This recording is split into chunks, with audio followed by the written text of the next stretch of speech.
समाजाला हा उपदेश देऊ इच्छितो की समाजाला संघटित राहणे पुष्कळ गरजेचं आहे। जर समाज संघटित नाही राहणार तर आज जे आमचं राजघाट आहे, समाधी स्थळ आहे, त्याच्यावर दावा होत आहे।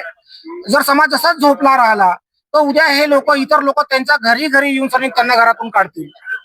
म्हणून गोंड समाजाने, इतर पूर्ण ट्रायबल समाजाने हे लक्षात घ्यायला पाहिजे की त्यांनी झोपून चालणार नाही।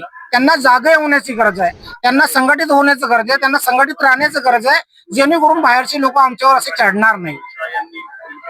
आता जो जिल्हाधिकारी भूमी अभिलेख मध्ये जो मुद्दा चालला त्यावर आपले मत कशा प्रकारे मांडले गेले?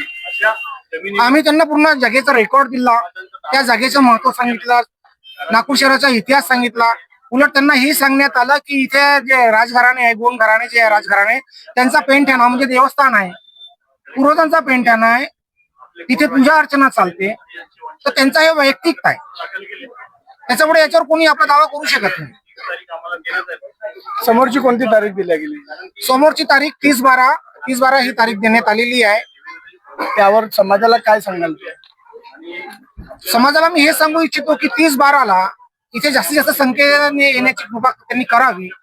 जर त्यांना असं वाटते की आपला समाज आहे, आपल्या समाजावर इतर लोकांनी अतिक्रमण करू नये, आपल्या समाजाची जे धरोहर आहे, समाज आहे, इतर त्या काही गोष्टी असेल, समाजाची इज्जत आहे, अस्मिता आहे, याच्यावर जर कोणी आघात नाही करायला पाहिजे। जर त्यांना असं वाटते तर त्यांनी इथे 30 तारखेला जास्तीत जास्त संख्येने येऊन आणि इथे आपला रोष, आपला प्रतिशोध दाखवण्याची गरज आहे।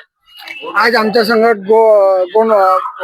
गोंडवाना युथ फोर्सचे संस्थापक संतोषजी दुर्वे यांनी आमच्या संघाचे संवाद केलेला आहे। यावर समाजाला त्यांनी एक आवाहन केलेलं आहे की येणाऱ्या 30/12/2025 ला इथे पुन्हा एक हे दिले गेलेले आहे तारीख, त्या तारखेला आपल्याला मोठ्या संख्येने उभे राहायचं आहे। एवढे बोलून आपल्या संघात जुडलेला आहे STTV चॅनल मध्ये आपलं सगळ्यांचं स्वागत, अभिनंदन।